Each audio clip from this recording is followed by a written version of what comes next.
Kanvitam Syam He Krishna Karuna Sindhu Dinabandho Jagatpate Gopesha Gopika Kanta Radha Kanta Namostute Tapta Kansana Gaurangi Radhe Vrindavaneshwari Vrishabhanu Sute Devi Pranamami Hari Priye Vanchakalpa Tarubhyasya Kripa Sindhu Vyayevasya Patitanam Pavanebhyo Vaishnavebhyo Namo Namaha Jaya Sri Krishna Chaitanya Prabhu Nityananda Sri Advaita Gadadhar Srivasari Gaura Bhakta Vrinda Hare Krishna Krishna Krishna Hare Hare Hare Rama Rama Rama Hare Hare Om Namo Bhagavate Vasudevaya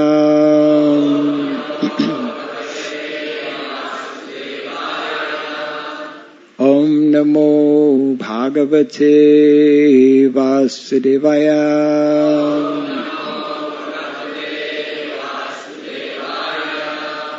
Om Namo Bhagavate Vasudevaya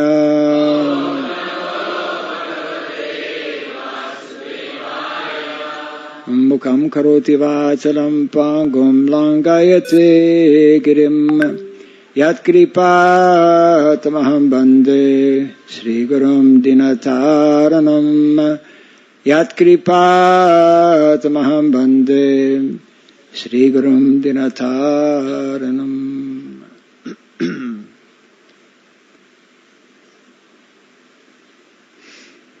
Hare Krishna Jai Srila Prabhupada ki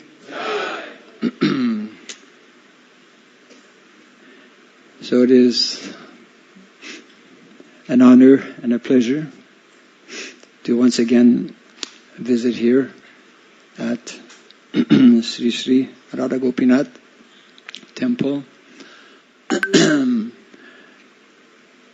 I'm just actually coming out of a 2-year vrata, and that's why I could not visit any of our temples here in India. And of course, in the last 2 years, many events have taken place. So there's a few things I wanted to share with all of you. And today's a special day, also, as we all know, being the appearance day of one of our foremost acharyas in our disciplic succession, Srila Madhvacharya, whose appearance place is very close to where we have a small preaching center in South Karnataka, close to Udipi.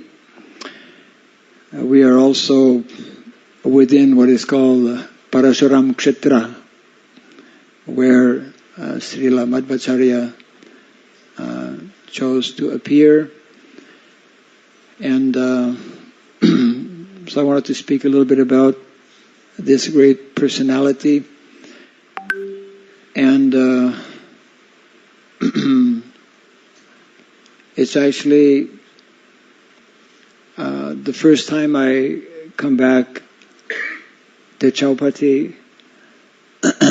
First time I came here actually was 2006. And at that time, of course, many of you are knowing one devotee whom Krishna took away last year, Gaur Krishna Prabhu. So he was actually when I left India many years ago, the last darshan I had were of Sri Radha Gopinath, but not here, in Secunderabad. Because in Secunderabad, Hyderabad, we also have small, we have deities of Sri Radha Gopinath. So coming back to India, the first darshan was also Sri Radha Gopinath here in Chaupati. And in many ways that was arranged actually by Gaur Krishna Prabhu. And last year, actually in our devotional life, within our ISKCON society, we have so many activities, so many preaching activities, so many devotees, and naturally, Krishna every year calls back different devotees, sometimes very unexpectedly, and sometimes in circumstances which are very difficult for us to understand as well. Last year, for myself, two very close disciples actually left this world. Gaur Krishna Prabhu was one of them, and some of you may also know another devotee from Indonesia, Bhagirath Prabhu, who had spent 3 years actually in training at Govardhan, taking the course that was arranged by Gopi Paranadhananda Prabhu, whom Krishna also took away. Gopi Paranadhana Prabhu was very senior disciple of Srila Prabhupada, who was very strong in well-versed in Sanskrit, working many years with the BBT, and was heading up actually this what is called Srimad Bhagavatam Vidyapitam, which is still functioning actually, no longer in Govardhan, but now in Vrindavan. So this devotee, Bhagirath Prabhu, had spent about 4 years in India, and within a very short time actually picked up Sanskrit quite well, and was performing all kinds of yagyas. But within a short time, Krishna somehow decided to take him back. And similarly for our Gaur Krishna Prabhu, it was a great loss for, I'm sure, the devotees here in Chaupati. And actually, I wanted to take this opportunity of my coming here today to actually express my very deep and sincere appreciation, especially to the devotees serving here at Chaupati, for the wonderful association that you all gave to this devotee. A few days ago I was actually visiting Nilachal Dham. Some of you may not know where is Nilachal Dham. Is a new farm project that is under Juhu temple. This was acquired just, I think, 1.5 years, at most 2 years back. And one devotee who is closely connected with the Chaupati temple as well, and was serving, I believe, at the Vada project, Damodar Dulal. When I was visiting a few days ago, he happened to remember also Gaur Krishna, and he was mentioning how Gaur Krishna Prabhu had revealed to him or shared with him his realization the first day he had, I believe, visited or stayed here at the Chaupati temple, where he had observed I forget which of the temple presidents, maybe Radha Gopinath Prabhu, he had observed that one of the leaders was personally cleaning the floor in the mornings. And this had greatly impressed him and had inspired him to actually join and become a full-time devotee and serve here. So I'm actually greatly indebted to all of the devotees here at the Chopati temple, and just wanted to express my gratitude for. Actually, Gaur Krishna Prabhu was, in many ways, although not so close in serving where I was preaching, but he was on the lookout for me in different ways. Means he was conscious, very helpful in different ways to arrange for my coming to India, and he had certain specialties. One of them, of course, was computers, but he managed to utilize that very much. Somebody told me that, I think it was Radhanath Maharaj, that or one devotee here, that he was looking after, maybe 15 websites or some enormous number like this that only a computer whiz can do. So actually, he was utilizing that, of course, in Krishna service. And after he left, actually, I had met his father before, but I met him again with various photos of the last days, and his father who is from Vaishnav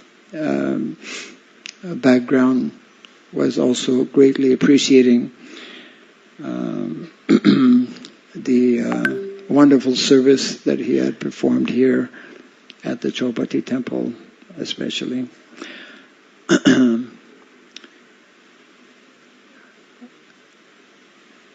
All of us, actually, it is our greatest of fortunes if we can get even a small opportunity to render service. It is the perfection of life to actually come in contact with Vaishnavas, with devotees. And our movement, the movement that Srila Prabhupada has established, is still a very young movement. Actually, our sampradaya is made up of youthful personalities, beginning with Lord Krishna, of course. He is Navayovanam, Advaitam, Achyutam, Anadim, Anantarupam, Adyam, Purana, Purusham, Navayovanam cha. Eternally youthful. And of course, Lord Chaitanya, by his personal life and example, also very youthful. The founder Acharya of our society, although appearing in the Western countries in an older body, was also very youthful. His mind was always alert, fresh, and he enthused, as we all know, so many young people, youths of America. So we have a very close connection with this youthful aspect. When thinking about Srila Madhvacharya, he also, I was just reading a little bit, how, as we all know, at a very young age, he took to the order of sannyas, I believe at the age of 11.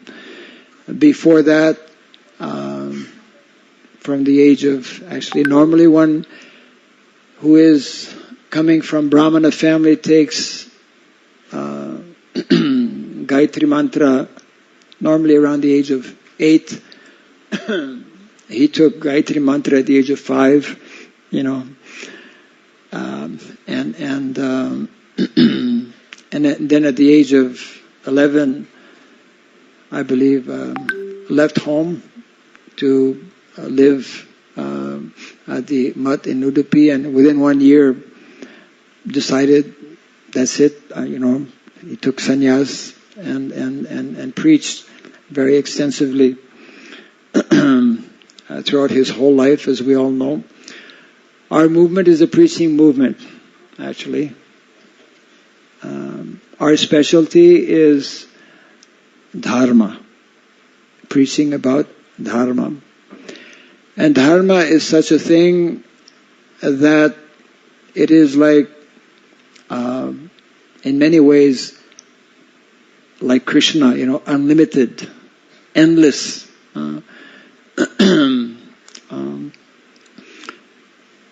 The specialty of Vaishnavas is to actually deepen their understanding of what is dharma. Actually, our life and soul is meant to be the understanding and application of dharma. A few years back, I in reading the 7th canto of the Srimad Bhagavatam, where Srila Narada Muni is explaining, actually, especially about Varnasrama Dharma, one very nice verse, I might have mentioned it here before, but it's a source of inspiration for me. And Narada Muni is describing to Yudhishthira Maharaj, who requested him to speak about specifically Varnasrama Dharma. So he begins in the first, actually that's in the 11th chapter of the 7th canto, Dharma Mulam Hi Bhagavan. Dharma Mulam Hi Bhagavan. The essence of Dharma is God, is Bhagavan. Sarva Veda Mayo Harihi. Sarva Veda Mayo Harihi. All of the Vedic literatures point to that same Bhagavan, who is known also as Hari. And then Narada Muni goes on to explain, Smritam cha tadvidam rajan. Smritam cha.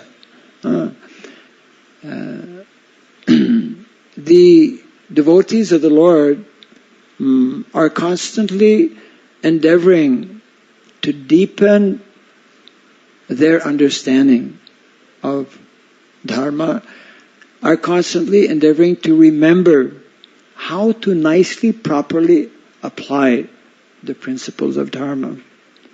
And then if we do this, then yena chatma prasidati. Smritam cha tadvidam marajan, yena chatma prasidati.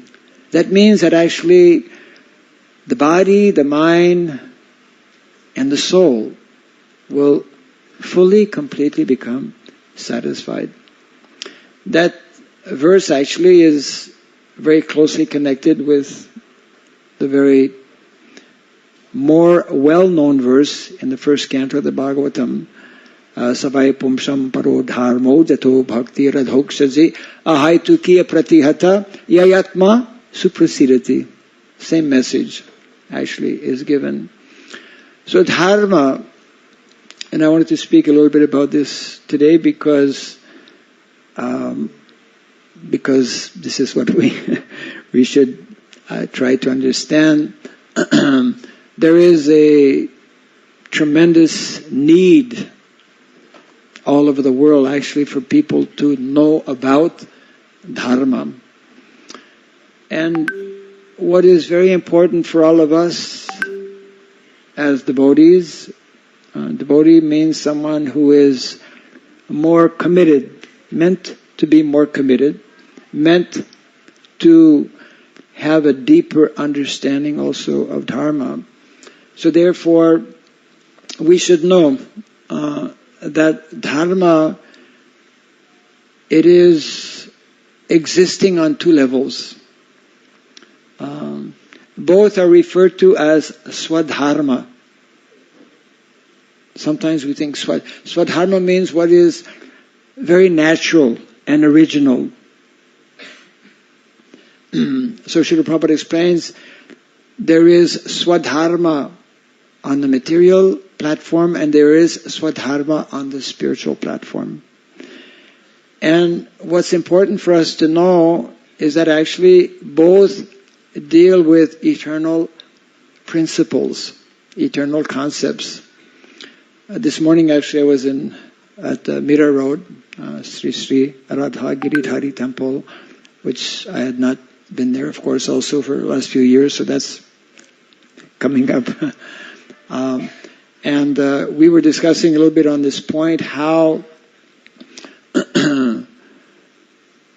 when we analyze more closely, the whole concept of Dharma, one of the very, we could say, catchy ideologies nowadays all over the world is the concept of sustainability, isn't it?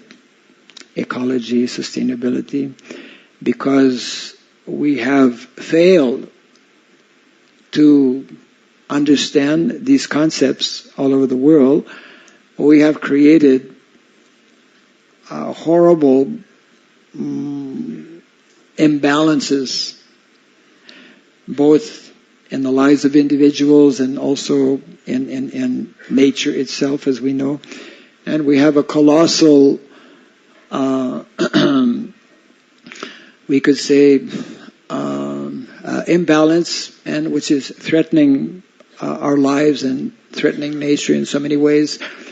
And from a devotee point of view, and this is important, from a devotee point of view, we should know that actually all of this is related to the fact that we are not understanding sufficiently or not applying or following principles of Dharma. So, one realization which in the last few years, especially in the context of working with and trying to understand more deeply about the principles of Varnashrama Dharma, which is one of the two Swadharmas. Bhagavad Dharma is Swadharma, Varnashrama Dharma is Swadharma. So very important for us to know that these are actually sustainable systems that Krishna has given. We are living here in the material world, and whatever Krishna does, the whole material creation is coming from Krishna. So whatever Krishna creates, whatever he does, it is perfect, isn't it? So the whole material arrangement, which is connected with the gunas, with the three modes of material nature, with Prakriti, if we understand, and that's what one studies in